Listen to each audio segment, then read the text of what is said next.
आज आपण उपवासाचा मेदूवडा आणि त्यासोबत चटणी करणार आहोत.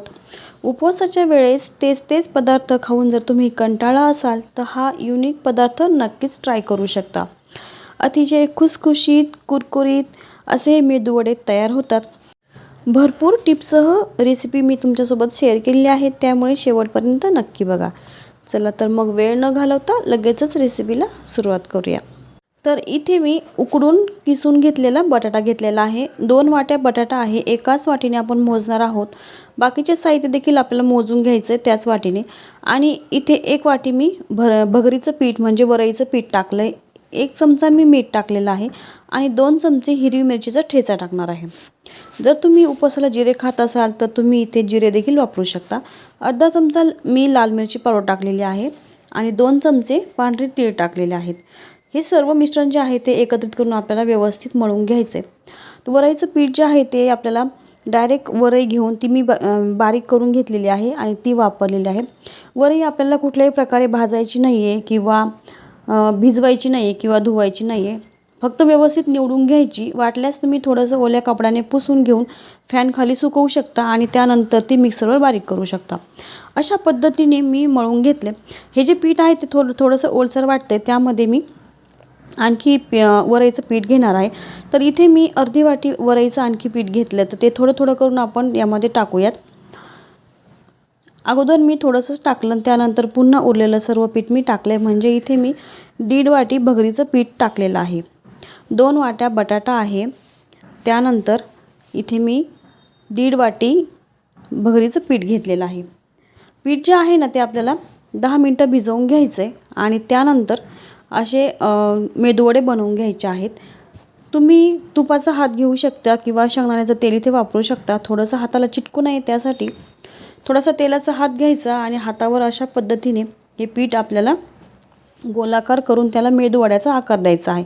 लक्षात ठेवायचं, हे जे पीठ आहे ते 10 मिनटापेक्षा जास्त अजिबात भिजवायचं नाही आहे आणि खूप जास्त वडे देखील आपल्याला तयार करून ठेवायचे नाहीत. आपण जेवढे आता बनवणार आहोत तेवढे लगेच तळून घेणार आहोत. जेवढे कढईमध्ये बसणार आहेत ना तेवढेच मी आता इथे बनवून घेणार आहे मेदूवडे. तुमच्या आवडीनुसार तुम्ही याचा लहान मोठा आकार करू शकता, पण मला थोडेसे बारीक बारीकच मेदूवडे इथं करायचे होते, त्यामुळे मी असे छोटेसे केलेले आहेत. आणि हे जे पीठ आहे ना ते खूप जास्त आपल्याला ओलसर घ्यायचं नाही आहे. 2 वाट्या बटाट्यासाठी 1.5 वाटी भगरीचं पीठ मी इथे घेतलेलं आहे. तुम्हाला जर असं वाटत असेल की आणखी त्यात पीठ मावेल तर तुम्ही आणखी अर्धी वाटी टाकलं तरी देखील चालेल. आणि बटाटा जो आहे तो जास्त ओलसर घ्यायचा नाही आहे. जास्त ओलसर बटाटा जर तुम्ही घेतला तर जास्त तुम्हाला इथे भगरीचं पीठ त्यामध्ये टाकावं लागेल. त्यामुळे जो जास्त चिकट झालेला बटाटा असतो ना तो इथे वापरायचा नाही आहे. जास्त कोरडा असतो तो वापरायचा. जर तुमच्याकडून जास्त ओलसर झाला असेल बटाटा तर तुम्ही तो फ्रीजमध्ये ठेवायचा आणि त्यानंतर वापरला तरी पण चालेल. आणि जर तुम्ही कोथिंबीर जिरं खात असाल तुम्ही या वड्यांच्या पिठामध्ये कोथिंबीर आणि जिरं सुद्धा टाकू शकता. तेल व्यवस्थित गरम झालेलं आहे. गॅसची फ्लेम जी आहे ती फास्ट ठेवायची वडे सोडत असताना. आणि खूप जास्त वड्यांची गर्दी देखील तेलामध्ये करायची नाही आहे. ते व्यवस्थित हलवता आले पाहिजे, पलटता आले पाहिजे.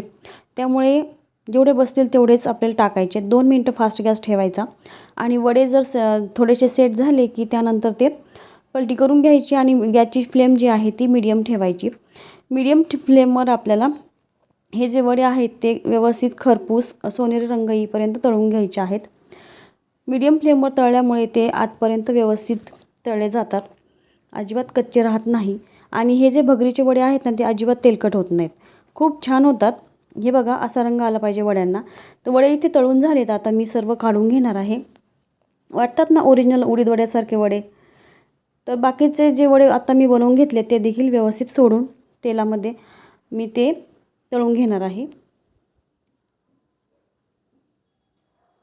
बघा हे वडे देखील मी खूप जास्त टाकले नाहीत तेलामध्ये, जेवढे मावतील तेवढेच टाकलेले आहेत आणि व्यवस्थित आता ते तळून घ्यायचे. हा जो वडा आहे ना तो देखील तेलामध्ये फुटत नाही आहे. आपण यामध्ये साबुदाणा अजिबात वापरला नाही आहे. भगरीचं पीठ आणि बटाटा एवढंच आपण यामध्ये वापरलेलं आहे. तरीसुद्धा केवढा सुंदर असा मेदूवडा इथे तयार झालेला आहे. हे देखील वडे आता आपण काढून घेऊयात. आणि आता आपण या वड्यांसोबत एक चटणी बनवणार आहोत. तर मी इथे एक मिक्सरचं भांडं घेतलं. यामध्येच आपण अगोदर मिरची बारीक करून घेतली होती, एवढीच मिरची मी वापरणार आहे. यामध्ये शेंगदाणे असतील तुमच्याकडे अख्खे भाजलेले ते टाकू शकता. आणि माझ्याकडे कूट होता तो मी 2-3 चमचे शेंगदाण्याचा कूट टाकलेला आहे. 4 चमचे टाकले. त्यामध्ये चवीनुसार मीठ टाकायचं आहे आणि व्यवस्थित बारीक करून घ्यायचं आहे. थोडंसं फिरवल्यानंतर यामध्ये थोडंसं पाणी टाकून एकदम बारीक वाटून घ्यायचं आहे. जर तुमच्याकडं जिरं खात असतील तर तुम्ही यामध्ये जिरं टाकू शकता, कोथिंबीर टाकू शकता.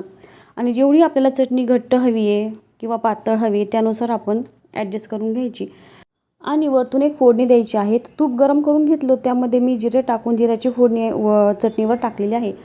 तर इथे सुंदर असा खुसखुशीत आणि आतमधून सॉफ्ट असा उपवासाचा उडीद वडा तयार झालेला आहे, म्हणजे मेदू वडा तयार झालेला आहे. त्यासोबत चटणी देखील केलेली आहे. नक्की ट्राय करून बघा आणि व्हिडिओ आवडल्यास व्हिडिओला लाईक करा, शेअर करा. जर तुम्ही चॅनलवर नवीन असाल तर चॅनल देखील नक्की सबस्क्राईब करा. पुन्हा भेटूया नवीन व्हिडिओसोबत. तोपर्यंत धन्यवाद.